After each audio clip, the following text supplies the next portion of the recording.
Hi everyone. So the US have sanctioned Russia for poisoning the Skripals with Novichok in Salisbury back in February. We're going to go to the Independent for this, and this is from today. Russia lashes out at US over categorically unacceptable new sanctions. Donald Trump can decide to cancel the new sanctions independently of Congress. Yeah, I'm sure they'll love that. The article says this: the Kremlin has reacted strongly to the new round of US sanctions announced on Wednesday, describing them as categorically unacceptable and contrary to international law. Such moves are, quote, such moves are absolutely unfriendly and unlikely to be associated with the constructive atmosphere present at the last meeting of the presidents in Helsinki, responded spokesman Dmitry Peskov. The sanctions follow from the poisoning of former double agent Sergei Skripal and his daughter Yulia in Salisbury earlier this year. US authorities say they agree with the British assessment that the Kremlin stood behind the use of weapons-grade chemical agents. The new sanctions include the provisions of a 1991 bill on chemical and biological weapons control. Now, here's where it gets interesting, because the first set of restrictions due to be introduced on the 22nd of August do not add much to the existing sanctions, which have been in place since the annexation of Crimea. But the second set of restrictions, it says, which will be implemented after 3 months if Russia does not end its alleged chemical and biological weapons program, contain much harsher measures. So they've sanctioned Russia for their role in poisoning the Novichoks without any proof whatsoever. Okay, and then they've put further the sanctions involved are to end a chemical and biological weapons program of which there's no evidence whatsoever that it exists. So they've sanctioned them for something that there's no proof of, and then in the sanctions they've said that there's going to be more sanctions if you don't end this program, which we've got no proof exists either. Certainly none that I've seen, anyway. If there is any, they were all dismantled when the USSR fell. Anyway, possible new sanctions cover bans on flights from the US by government-backed airlines, including the Russian flagship Aeroflot, bans on government credit, bans on export and import to the US, and the downgrading of diplomatic relations. According to US government sources, the new sanctions bill followed automatically from the conclusion that the Russian government stood behind the Salisbury poisoning. Did they not care about evidence anymore? Did governments just not care about evidence anymore? It continues. Unlike earlier sanctions regime, however, President Donald Trump will have a much greater say as to when and how the sanctions are applied. He can, for example, decide which 3 of the 6 listed measures to include in the second round of sanctions. He can decide to cancel them independently of Congress. The detail is likely to provide some comfort for the Kremlin, which has invested much in what it describes as a constructive relationship with the US president. At times during Thursday's press conference, Mr. Peskov was pained to differentiate what he described as official US position from that of anonymous administration sources. Now, it goes on to say here, Russia would only introduce its countermeasures once that official position was clear.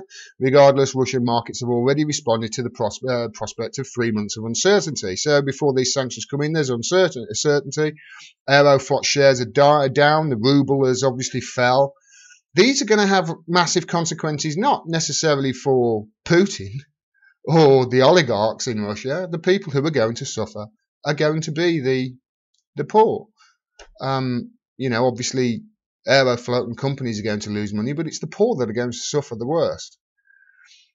Now, there's a video there that I actually want to show, because there's a bit in that video where Putin actually responds to the Skripal poisoning. So let me show you this. I think I've stopped it at the point I want to stop it at. If, as Britain insists, a military-grade nerve agent was used on these people, Skripals,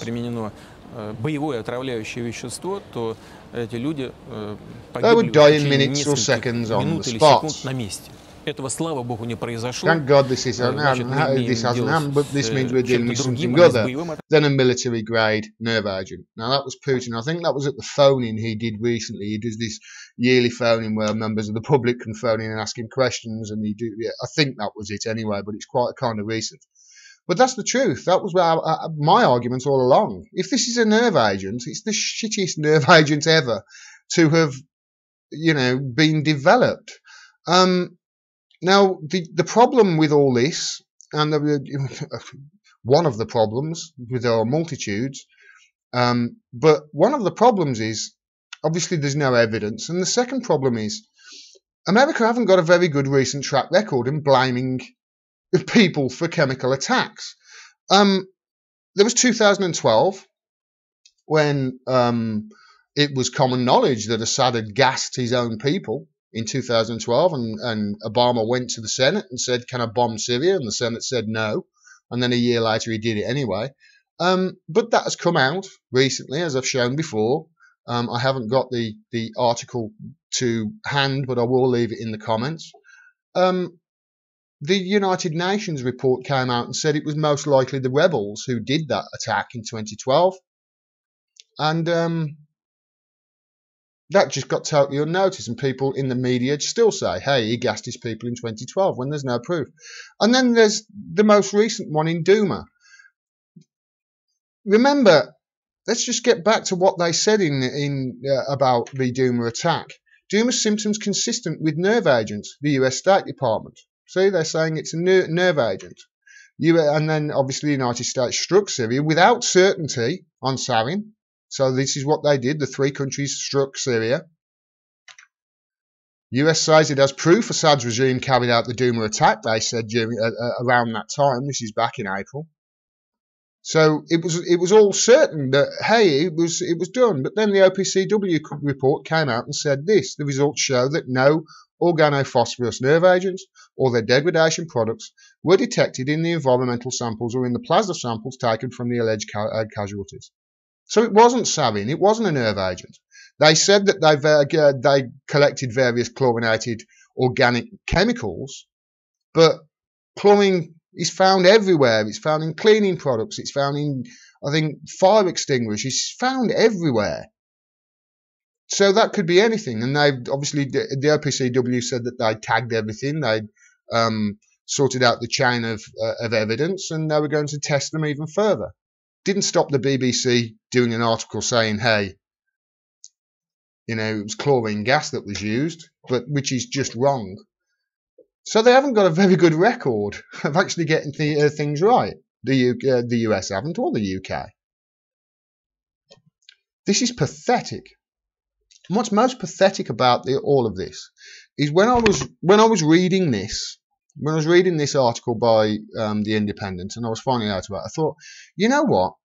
It's not going to take long before somehow somebody is going to spin this. Well, it's probably going to be Rachel Maddow.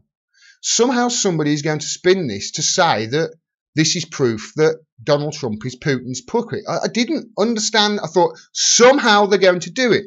And I went to the homepage of The Independent after I'd cut all this stuff out and found all my clips for this video. Trump's silence on the Russia sanctions hits at his fear of being compromised by Putin. What is it that the Russians have on the president? Why doesn't he give a flying Trump about the murder of British citizens by Russian agents? Blackmail, the biggest blackmail history. Now, I haven't read this article. It could be, the headline could be sarcastic, but I highly doubt it. They're probably being serious there. This is just pathetic. It really is.